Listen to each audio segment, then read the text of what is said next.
एक सारांश एक पुस्तक का आपके साथ शेयर करना चाहूंगा। आपने 7 habits of highly effective people जो पुस्तक आपने शायद पढ़ा होगा, स्टीफन कॉवी जो सबसे बड़े माने जाने वाले मैनेजमेंट गुरु थे, उन्होंने यह पुस्तक लिखा है। Considered to be the most famous management book ever written.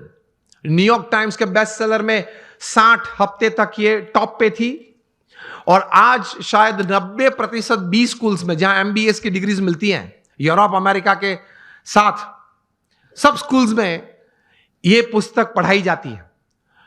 और फॉर्च्यून 500 कंपनीज के शायद ही कोई एग्जीक्यूटिव्स बचे होंगे जिन्होंने इस पुस्तक का कोई कोर्स ना किया हो, कोई क्रैश कोर्स 1 हफ्ते का, 2 हफ्ते का, 5 हफ्ते का कोर्स ना किया हो। इस पुस्तक उन्होंने लिखा, बहुत समझने वाली ये बात है, ध्यान से सुनना। उन्होंने अपने जीवन में यह पुस्तक लिखने से पहले 3000 सक्सेसफुल लोगों का संपर्क किया, जो सिर्फ धन कमाने में या व्यवसाय बढ़ाने में सफल नहीं, बड़े व्यवसाय के साथ जीवन के सभी रोल में सफल थे।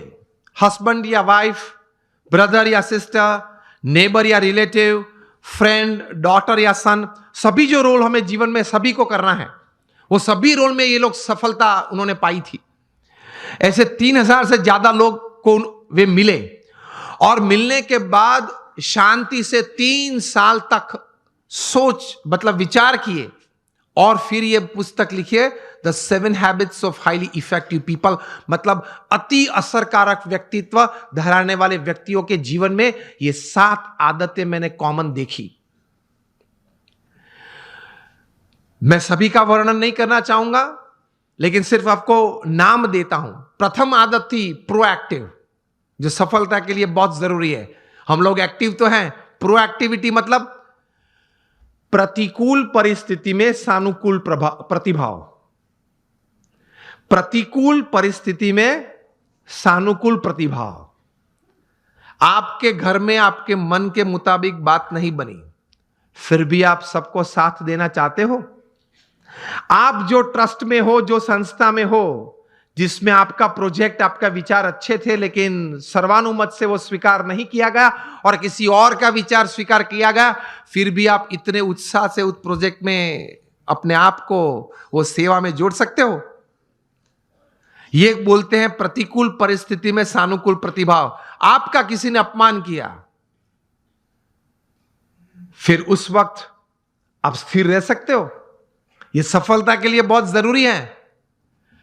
कोई बड़ी आपत्ति आपके जीवन में आ गई, a setback, a failure is part of life, लेकिन उस वक्त आप स्थिर रहे।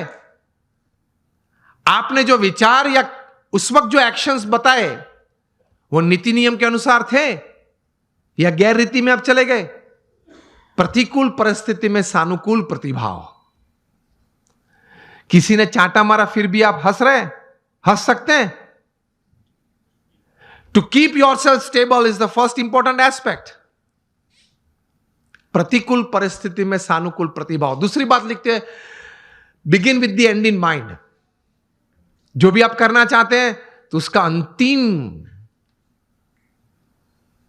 परिणाम आप क्या चाहते हैं वो आप अभी से सोच लें, और अंतिम नतीजा शायद क्या भी आ सकता है वो भी आप तैयार कर लें।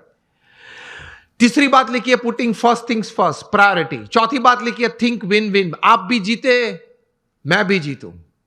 आप भी पैसा कमाए, मैं भी कमाऊं। आप भी सुखी हो, मैं भी सुखी हूं। क्योंकि यह नेट का जमाना है, एज ऑफ इंफॉर्मेशन है, क्वालिटी कंट्रोल का जमाना है। आप किसी व्यक्ति या किसी कलीग के साथ 1 बार 2 बार चीटिंग कर पाओगे, तीसरी और चौथी बार नहीं। यस और नो? Think win win. मैं जिसके साथ धंधा करता हूं वो भी जीते, मैं भी जीतूं। वो भी सुखी हो, मैं भी सुखी हूं, दोनों कमाएं। 5वीं बात लिखी थी, seek first to understand and then to be understood. ये मिलियनर यूथ समृद्ध जीवन के लिए ये आदत बहुत जरूरी है। Seek first to understand and then to be understood. आप पहले वो व्यक्ति को समझने का प्रयत्न करें, फिर वो व्यक्ति मुझे समझे ऐसी अपेक्षा रखे। हमारी बात यह होती है कि देख तू मेरा सुन, पहले तू मेरी बात सुन। ये स्टीफन कॉवी लिखते हैं, ये 3000 सक्सेसफुल पीपल के जीवन में ये आदत थी, पहले वे सामने वाली व्यक्ति को शांति से सुनते थे। कभी हम सुनते हैं तो उसके पीछे हमारा विचार ये रहता है कि इसको उत्तर क्या दूं। उत्तर देने के लिए मत सुनना। स्टीफन कॉवी लिखते हैं एम्फैटिक लिसनिंग, समझने के लिए सुनना।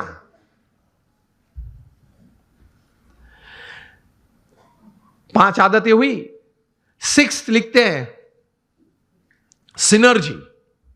एनर्जी तो हम सब समझते हैं, मतलब आगे ऐसा लगता है। सिनर्जी मतलब 2 या 2 से ज्यादा व्यक्ति जब साथ में आते हैं, कुछ काम करने का निर्णय लेते हैं, काम करना शुरू करते हैं, मतभेद हो जाते हैं, कभी मनभेद भी हो जाते हैं, फिर भी साथ रहने का निश्चय करते हैं, साथ रहते हैं और चर्चा करते हैं, कॉमन मिनिमम प्रोग्राम डिसाइड करते हैं, कॉमन मिनिमम प्रोग्राम के लिए अपनी एनर्जी रिसोर्सेज अंदर डालते हैं, एक परिणाम पैदा करते हैं और परिणाम का आनंद लेते हैं, उसी आनंद में दूसरा काम करने का तैयार करते हैं, उसको सिनर्जी बोलते हैं।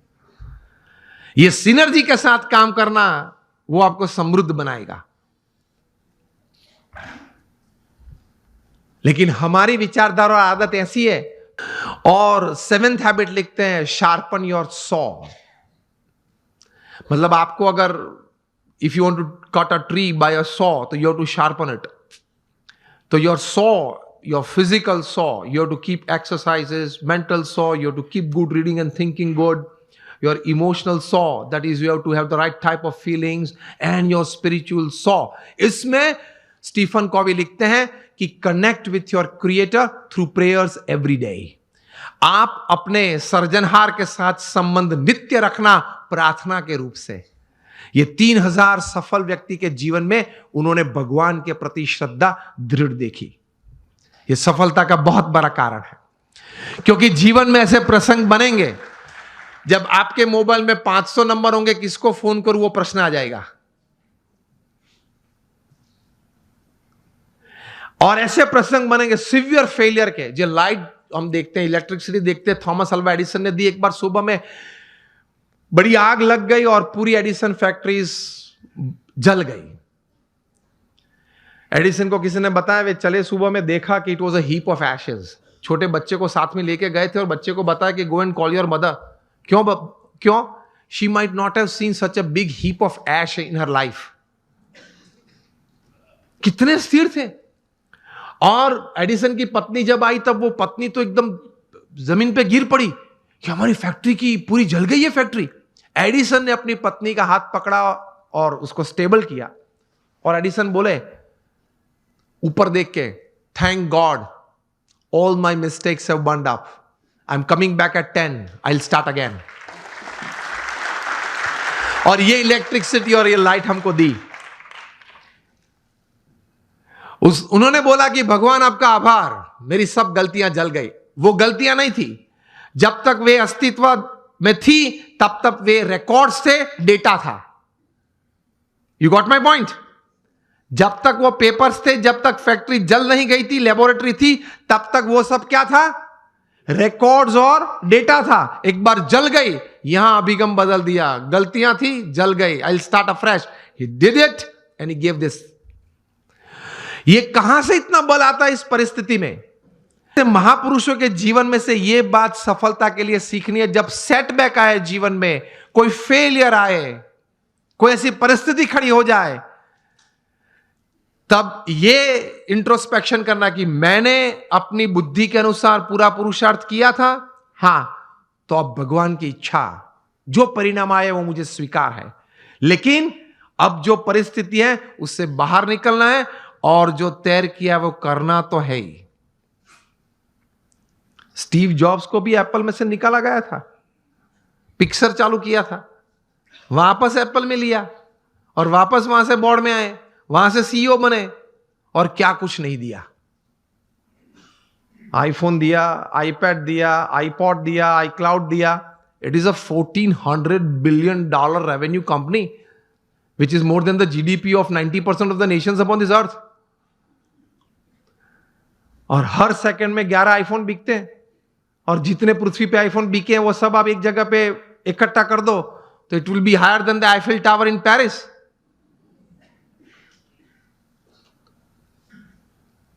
वे भी अपनी परिस्थिति जीवन में ऐसी थी जब खाना खाने के लिए हिंदू मंदिर में जाते थे।